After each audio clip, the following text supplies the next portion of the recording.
পাঞ্জাবের ঘরের মাঠে রাজস্থান রয়্যালস ব্যাট হাতে নামল।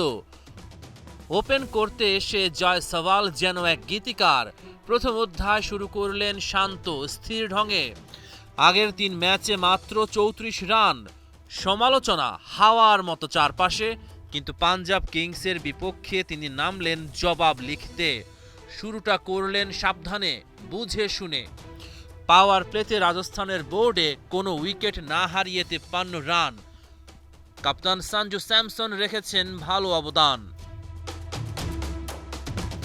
জয়সওয়াল ধীরে ধীরে খুঁজে পেলেন তার ছন্দ। 40 বলে 50 পূরণ করল। 89 রানের মাথায় রাজস্থানের ইনিংসে প্রথম আঘাত এলো। লকি ফার্গুসনের বলে সঞ্জু স্যামসন বিদায় নিল। 3-এ নেমে রিয়ান পরাগ মারমুখী। জয়সওয়াল হলেন তার সঙ্গী। রানের গতি বাড়ল, থেমে থাকল না রাজস্থান। শেষ পর্যন্ত জয়সওয়াল ফেরেন 67 রানে, সেই ফার্গুসনের হাতে। আর নীতিশ রানা 12 রানে নিভে গেলেন। তবু লড়াই থেকে সরে গেল না রাজস্থান। ডেথ ওভারে পাঞ্জাবের কৌশল সাজানো ছিল আর্শদীপ, মার্কো ইয়ানসেন ও স্টোইনিসের কাঁধে। রাজস্থানের পরাগ ও হেটমায়ার এগিয়ে এলেন। প্রতি বলেই বড় শটের প্রয়াস।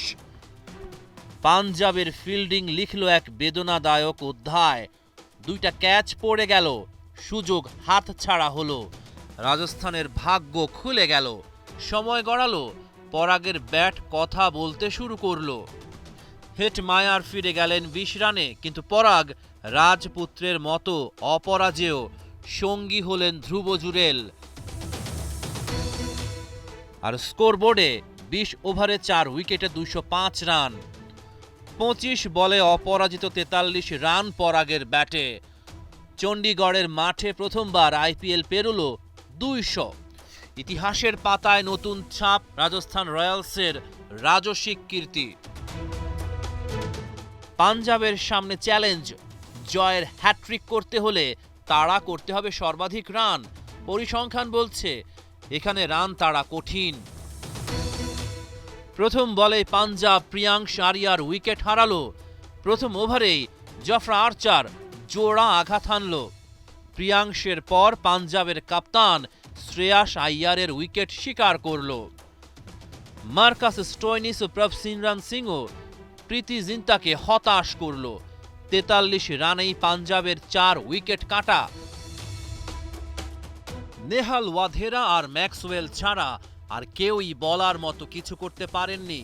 ওয়াধেরা 41 বলে করেন 62, 21 বলে 30 রান ম্যাক্সওয়েলের ব্যাটে। এই দুইজন ফিরে যাওয়ার পর পাঞ্জাব একের পর এক উইকেট হারিয়েছে। 9 উইকেটে 155 রান পাঞ্জাবের বোর্ডে। রাজস্থান রয়্যালস 50 রানের দুরন্ত জয় তুলে নিয়েছে। রহমান পেয়ার 71।